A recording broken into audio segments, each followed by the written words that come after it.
Hello. You might know me as Pixie, and that's what I'm going to put my name as anyway. Not that it bothers if you found out who I was. Yeah, I'm just going to do a little video. I'll probably do a couple of videos to be honest, about sort of personal experiences in my past to do with aliens. Aliens are wow. Yeah, growing up, I grew up in a house with my parents, and to be honest, I thought the house was haunted. Um, my first experience was probably when I was about 4 years old. I can recall quite clearly in my mind that I was um, sleeping in a cot and had like a cot bed, and you could drop the bar down on the cot bed, and basically I could sense touching the bar of the actual of the cot bed, and I could sense something else was in the room. There was something funny in the room, and like when someone's looking at you, you can feel it. And so I felt there was something in the room, and I remember clambering up the cot bar, and I remember actually tasting it in my mouth. So obviously I was quite young, so I wouldn't be sucking on bits of wood for other reasons. But yeah, but basically from that kind of experience, I knew that there's something that was there, and I could see some sort of shadow move. I sort of can record my memory. So that was sort of the first experience I had with this type of shadow identity. That I just, at the time I had no idea what that was. It's just more like I was freaked out and spooked out.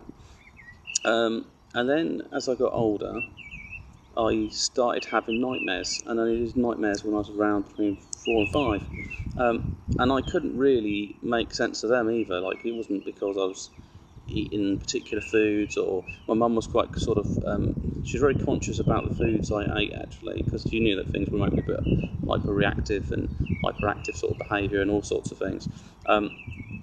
So yeah, basically, so that wasn't really one of the key factors. I didn't feel with what I was experiencing.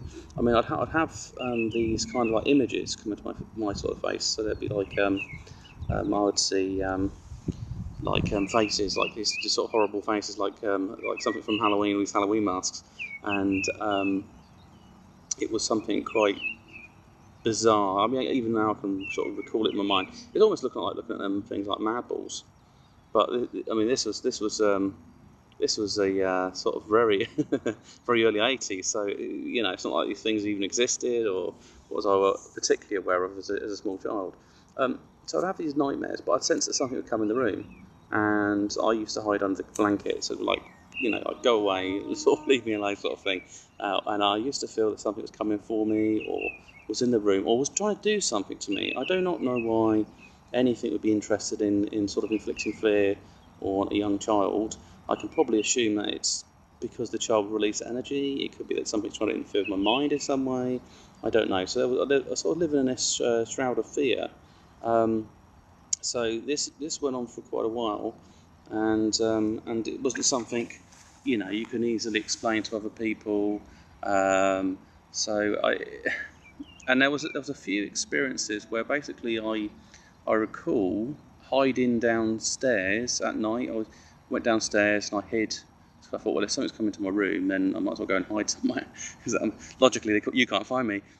So yeah. So basically, I went downstairs and there was like a hallway, and there was coats, and there's also you got like pram there, good sort of hiding spots, and yeah, basically sort of hid there and slept there the night.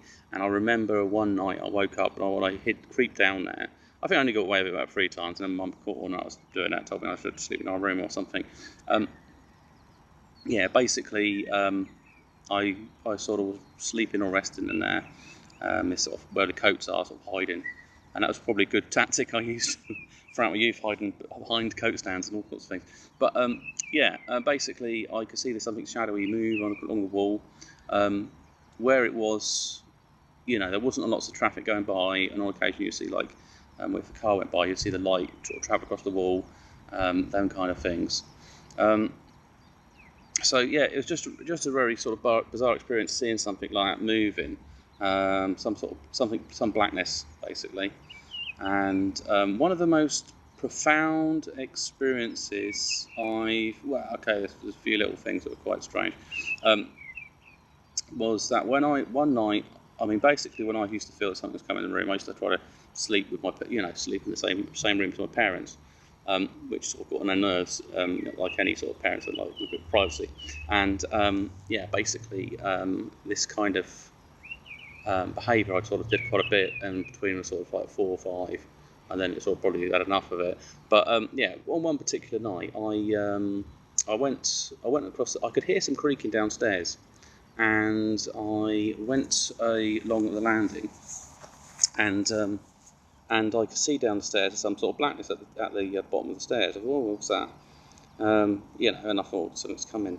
So what I did is then I ran to my parents' room, and basically sort of, you know, tried to come into the room to stay there, to sleep there at night. And Mum said, "Dan, I know you're not doing that." So she took me back, but I could see that something started moving up the stairs. So it's like the first 2 or 3 steps up the stairs, there was a shadow like of a figure, but there isn't actually physically anything down the stairs. So I think that's, you know, well, this is what I'm thinking now. I think that's really weird. So I went back to my room for a bit and hidden there, and then I heard this creaking again. So I thought, oh, crikey. So I ran off back to my parents, and my mum said, "Nana, you'll come back." And I said, "There's something down there or something." And my mum just looked down and said, "There's nothing there. There's nothing there." She's obviously thinking you're just spooked and tired or something like that. You just need to go to sleep. But I could see that the figure had moved up another 3 steps up the stairs. You know, so it's sort of slap bang in the middle. And so I've heard it creak again, but when I've gone out of the bedroom, I've taken my time. I've looked down the stairs, and I couldn't see where it was, but I sensed it could be at the corner of the stairs because it turns around, so I wouldn't know. So I felt like this thing may be too close, and there's no way I'm going to get to my parents' room before it catch me. Basically, it's that sort of fear factor. So that night I sort of barricaded the door. I remember putting a pillow against it and duvet cover, and I sort of laid against it. I could hear some creaking further up the stairs. Now this is the strange thing, because I hear this creaking getting nearer to me. My heart's beating and pounding, and you know it's horrible when you're sort of a child and you think you're going to die. Something in the dark's going to kill you or something.